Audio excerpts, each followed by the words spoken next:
Fala, masturos do povo do Senhor, aqui é o Davi, pessoal. Hoje, no nosso roteiro team, vamos ter algumas curiosidades adicionais para que nós possamos enriquecer o conteúdo da semana. Sabe, a igreja, no tempo dos apóstolos, ela defendia conceitos totalmente diferentes dos conceitos da época.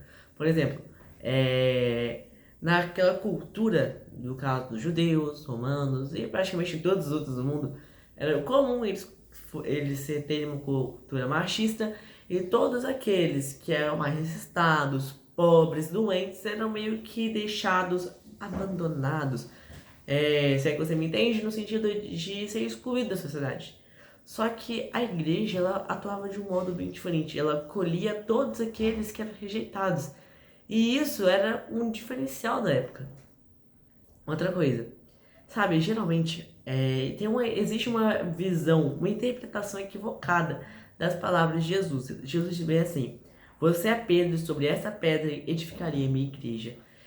Essa frase levou a Igreja Católica a pensar que Pedro estava sendo nomeado assim o primeiro Papa. Mas quando a gente vê o estudo de quem é a pedra angular, que é Cristo, aquela que é a base da nossa fé, aí sim a gente entende sobre quem Jesus está falando, assim, sobre ele mesmo.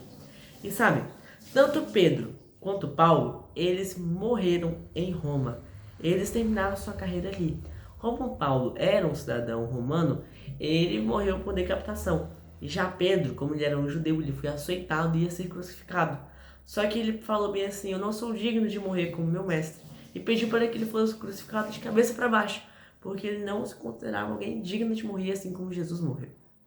E sabe, em Atos 2, verso 47, lemos que a igreja cristã tinha a simpatia do povo, mas não dos judeus nem da alta sociedade romana.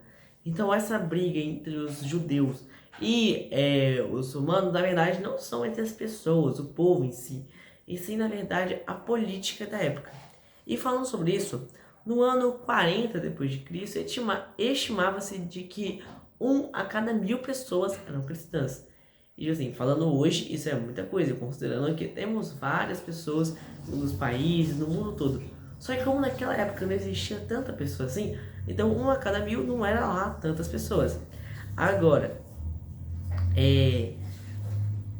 no ano 350 depois de Cristo, surpreendentemente, 56% da população do Império Romano se declaravam cristãos, um índice de 40% por década. Então nós podemos ver como o cristianismo, a verdade se espalhou e que ninguém pode calar a voz do adorador. Se gostou do vídeo, deixa o like, se inscreva e até o próximo vídeo. Tchau!